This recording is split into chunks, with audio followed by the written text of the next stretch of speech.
Saan makikita ang mga friend request na hindi pa na-accept ng mga friends nyo? At paano ito i-cancel kung gusto nyo? Tara, panoorin nyo ito.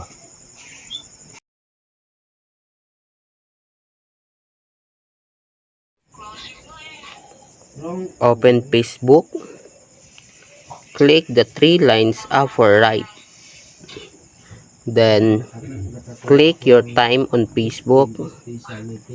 Then scroll up. Click the see settings.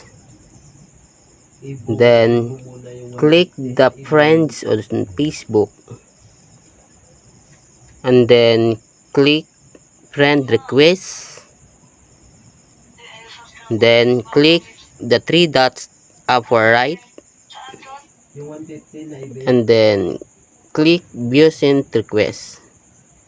If you can see, dito nyo makikita ang mga friend request nyo na hindi pa nila na-accept. Pwede nyo rin yan i-cancel kung gusto nyo para hindi kayo lugi.